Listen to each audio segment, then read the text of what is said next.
He's Dean Blandino, Fox Sports NFL rules analyst and the former NFL VP of officiating. Dean, thanks for joining us. Let me start with the Lions game and explain, and you were right on it, by the way. You said, I think it's going to be reversed, and I think they're going to have a 10-second runoff. With 8 seconds to go, the game was over. So thanks for joining us. Explain when that rule was created with the 10-second runoff. Yeah, so the 10-second runoff has been in the rules since the 50s, and the theory was, at the time, the Rules Committee looked at, okay, what would be a standard for a team to be able to get lined up legally for the next snap? And it's not perfect because we know there are different situations where it may take less time or it may take more time, but they came up with a standard for 10 seconds. And then in 2009, there was a play. It was a Saints-Dolphins game, and it was at the end of the half, where the Saints had the football. The ruling on the field was a touchdown. The Saints were out of timeouts. There were 5 seconds on the clock, and the call was reversed to down short of the goal line, and the Saints got another snap. And the committee looked at that, and they say, really, had the call been correct on the field, the clock would have continued to run. They never would have gotten another snap off.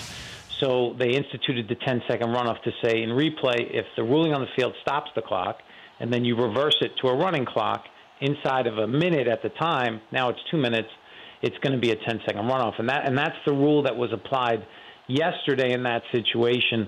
And with 8 seconds to go, basically, Detroit's out of timeouts, the game is over. Do you like that call? You know, I hate a game. I hate for a game to end like that. It just felt it's the right rule, it's the right call, and I think most of the time it is an equitable result. I don't like that a game ends like that because you have the what ifs. Well, you know, it was only a 2 or 3 yard play. Detroit probably can get lined up. The problem is you have to have a standard. Let's say it was a 30-yard play. Are they going to get lined up in 8 seconds? And it's impossible to say we're going to take each situation on its own. You have to have a standard. The standard is 10 seconds. That's been the standard for a long time. And in this situation yesterday, it was to the detriment of Detroit. Let me ask you about the unsportsmanlike conduct penalty with Von Miller and Tyrod Taylor. I think initially the announcers thought that it was on the hit, and that it wasn't on the hit. It was he was goofing with Tyrod Taylor, going to help him up, and then pulled his hand away. Both laughed about it. Sure. Both pointed at each other, and then that resulted in a penalty. Should it have resulted in a penalty? You know, and just what I saw, just visually, I didn't think it was a foul. Now I don't know. You don't know what was said. Obviously, I know Von came back and he said him and Tyrod are friends, and they came out the same year and they were joking around. You would hope that the official would be in the vicinity, would be able to recognize that. It's tough for the officials to know, hey, these two guys are friends. They're joking around. And two other guys may not be joking around. I just think the visual of the pulling the hand away was to me not enough for a 15-yard penalty, unless there was something more sinister that was said, which I don't believe was the case. But again, just what I saw visually, that didn't look like a foul to me. The difference between taunting and celebrating, the fine line. Sure. How are these officials taught that that's taunting and that's just celebrating?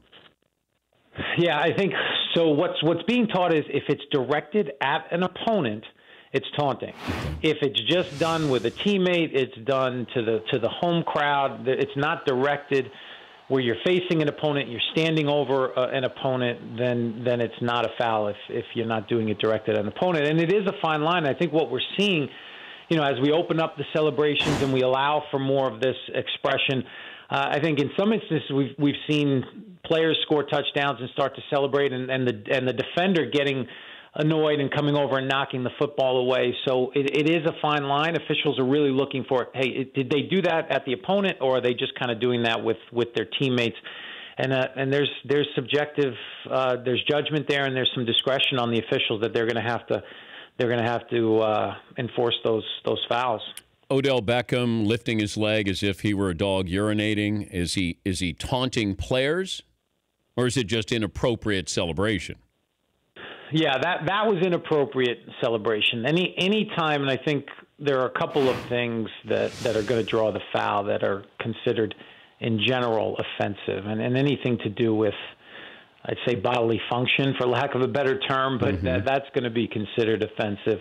And you go back to the Randy Moss with the mimicking of pulling down his pants and mooning the crowd. Those types of things are going to be considered offensive, and you won't have to direct that at an opponent for it to be a foul.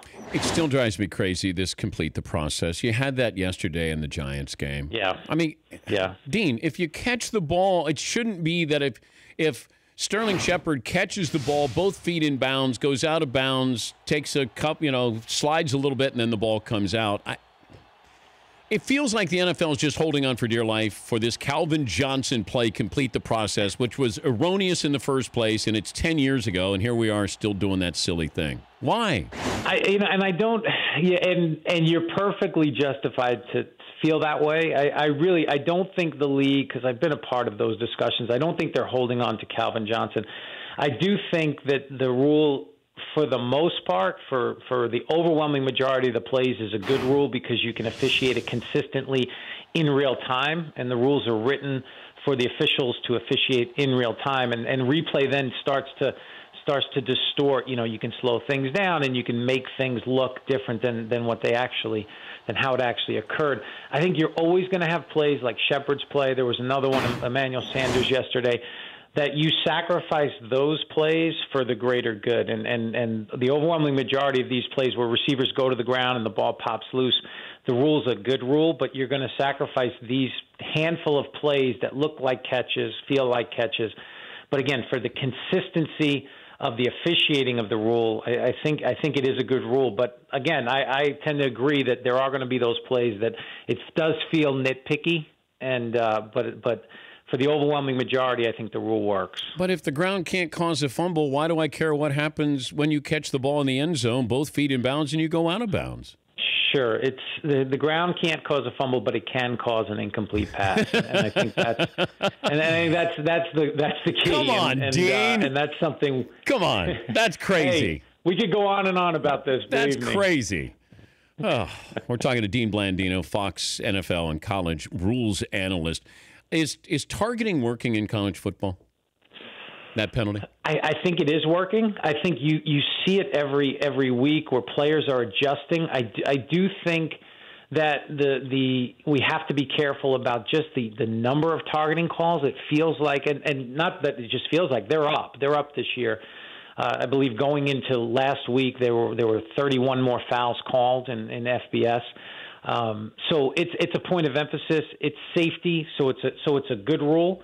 But I think we just have to be careful about just overdoing it. And we did see some calls this week in the studio where it felt like that's not the intent of the rule. And thankfully, some of those were overturned in replay. But you do see the rule working. It is, losing a player for the game, getting kicked out of the game is the ultimate deterrent. And I think it is working. You're seeing players kind of lower their target and keeping the head out of it. And I think the NCAA is doing a good job of just making sure the officials understand, what is and what isn't targeting, and making sure that they don't go overboard with it.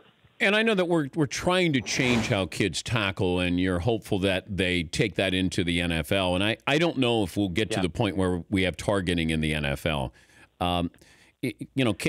When do you have these kids change how they tackle, learn to tackle differently? It starts when they're younger, but can you change them when they're already in college? Can you change them? And certainly when it gets to the NFL, do you see targeting in the NFL, I guess is what I'm getting at? Well, I think the NFL rule, the defenseless player rule, covers the same things that the targeting rule covers. Yeah. So it's no less or more restrictive. I think the only difference is you don't have the automatic ejection. So it's more or less the same rule. I don't think the automatic ejection is necessarily the way to go. You can find players you can suspend after the fact, and you have the ability then to take in all of the mitigating factors and look at it in a controlled environment and not make a hasty decision. I do agree. I think tackling starts at a young age, and I just don't know. I've talked to so many coaches, and they don't have enough time with the players to actually teach tackling. And by the time they get to major college or NFL, it's probably too late. It really has to start at the high school and the junior levels. And I think that's happening more and more. I think you have more programs, USA Football, Heads Up Football, where coaches are getting certified and they're teaching better tackling techniques, and hopefully that generation of kids will grow up and will be, it'll make the game safer in the future. So that's the hope. Dean, great stuff. Thank you for joining us. We appreciate it. You got it, Dan. That's Dean Blandino, Fox Sports NFL rules analyst, former head of officials with the NFL. The Dan Patrick Show, weekday mornings on Audience.